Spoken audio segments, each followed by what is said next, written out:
Good afternoon, guys, and welcome to the podcast.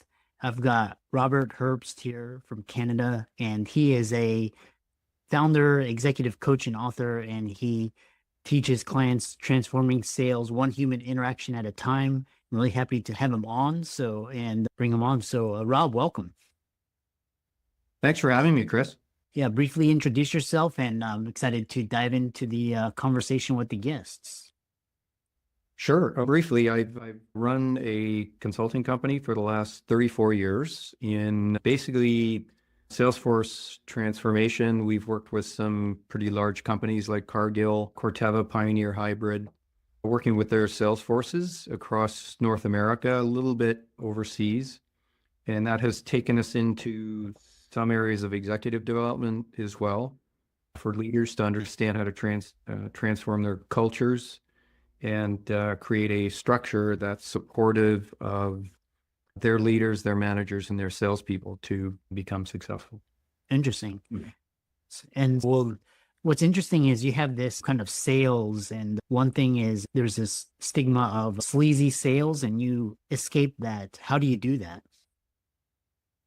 Yeah, that's been an ongoing disturbing phenomena. So I think we're at a point now. I'll give you some interesting statistics. We have some customers that have had to do a lot of customer profiling to understand how customers are buying these days. And with the onset of this new information age and the bombardment of information that we're getting, and chatbots and now AI trying to sell people, some of the stats are showing that about 40% of salespeople are no longer needed. And that's because customers are being educated on how to make their own decisions. The interesting part is there's about 50% of salespeople that are truly good problem finders and problem solvers. We call them sales practitioners, right? They are dedicated to helping a customer to find and solve a problem. So that is how we've quite simply just said, let's just focus on doing a very pointed and very process-oriented job for customers of finding, establishing, verifying, understanding a problem, the cost of the problem, producing evidence for that, and then designing a solution for that. So that's obviously for custom and complex products and services. So that's how we've approached putting in integrity and meaning into the profession, and for a salesperson to feel comfortable introducing themselves into a customer situation and understanding their circumstances, and then progressing the sales cycle from there. So that has been very refreshing. The customers that are the salespeople we train are receptive to that. So I hope I'm answering your question, but that's how we're approaching the stigma. Mm-hmm. Yeah, sales. interesting. The other question is, that was interesting, that statistic that 40% of sales is no longer needed. So what are you doing to future-proof sales careers? We focus on the top half, right? Like for the last several decades, the best salespeople are very welcome. They're to the boardroom table. We welcome a strong salesperson that does a good job of very simply focusing on finding and fixing a problem. If they do that, they're worth their weight in gold, because if they found a problem and the cost of the problem is bigger than the cost of the solution, that's a good decision. It helps a customer to make a better decision they would otherwise make on their own. The need for a straight transaction commodity sell is really gone. That's B2B sales that we concentrate on. Consumer sales is different. Look what's happening to the automotive industry, right? You buy a Tesla online, never talk to anybody. And we're glad for that, because we don't need to. We can inform ourselves and buy ourselves. But in a complex situation, in a complex sale and high technology products that require heavy learning, there's something we call level one value. And level one value is helping a customer to think and helping them to make a decision. And I don't know about you, but I need all the help I can get. I have to make a complex decision. There's the decisions I like and know how to make, but mostly the decisions I need to make, I can't make on my own. Mm. Yeah, interesting. And I don't want to. Yeah. Yeah. Next question I have for you is you talk about sales starting from within. Elaborate on that.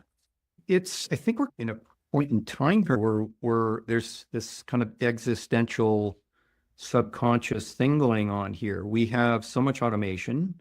And again, I'll go back to AI. The big question is how many of our jobs is AI going to take over? How many of our jobs is automation going to take over?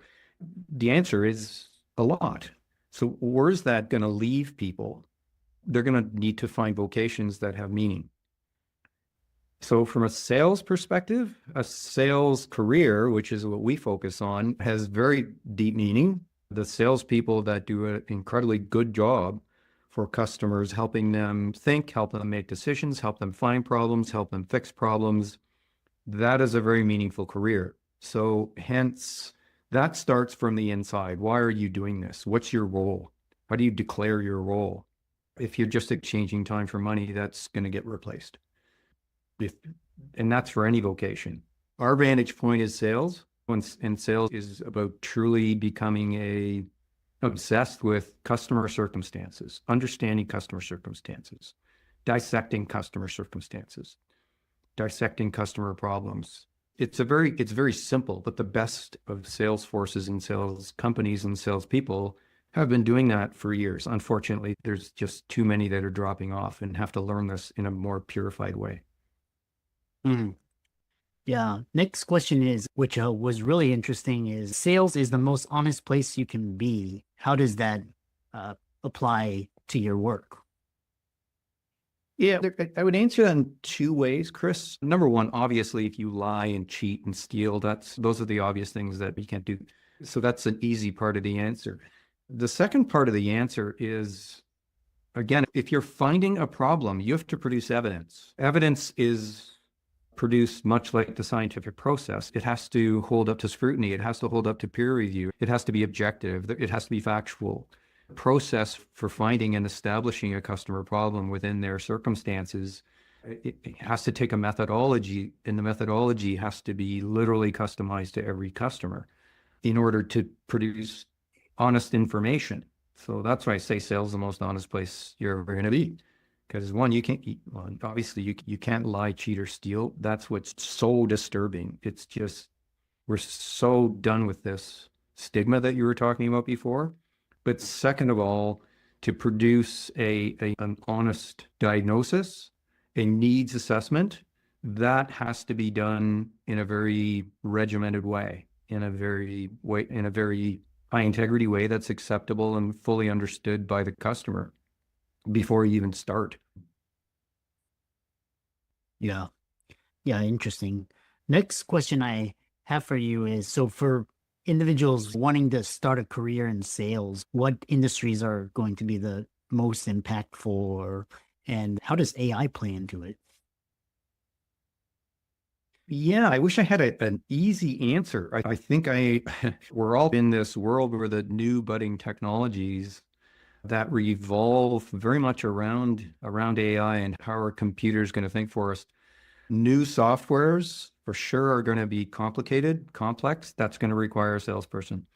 We've done a lot of work in the agriculture space, a lot of work in the last 20 years with agriculture companies. There's so much technology that has come on to the farm and those serving farms. That area has really increased. So what was traditionally sold as commodities, seed and fertilizer and chemicals, those are being more bought online. But a farm, for example, has combines and tractors and 4x4s that have auto steer, that have remote sensors that are monitored by remote groups, where a farmer is basically informed that they're driving too fast, or the machine is actually driving itself. The software, the technology that has to be sold into that has to be sold to a farmer or farm corporations. So that's an example of one industry, but how many of those industries are going to get disrupted in that way, in the way you and I use a piece of technology? Medical supply is huge, right? Medical supply, all the diagnostic equipment that's now going into hospitals, and how are those pieces of equipment and all the infrastructure going to be redesigned to accommodate all that new technology? I suspect the medical industry is going to continue to get more need for higher proficiency salespeople. You keep on going down the line that way. Technology is infiltrating any company who's trying to do things quicker, better, faster, communicate better. Yeah. Interesting. To follow up this, how can people find you and follow you and reach out to you and learn more about the sales, get better at sales, honest sales, and check out your work? Yeah, I have two companies now, and we've just started this overhaul into the future. The two companies I have now, one is Progressive Achievement Associates Limited, PAA Limited. I can go to the website there and check out how we transform cultures, PAALTD.com, and then ThriveCore.Inc.com is the executive development. The new venture that we're going into, and we've been building out over the last couple of years, is just launching. So we've got a couple of books coming out. One is called Cheating Death, and it's for salespeople and describes this. And then we have another one that's a transformation manual for leaders. And then we have online courses that are just about to start. I've got a YouTube following that's beginning. If you go to my LinkedIn page, it'll direct you to what's just launching now as we speak. Yeah. I don't know if that helps. I don't know if that helps viewers. Just keep watching. We're continuing the outreach for into the marketplace. Yeah. Excellent. Thanks so much for coming on, and I really enjoyed talking with you, and keep up the great work. Thanks, Chris. Appreciate you having me on.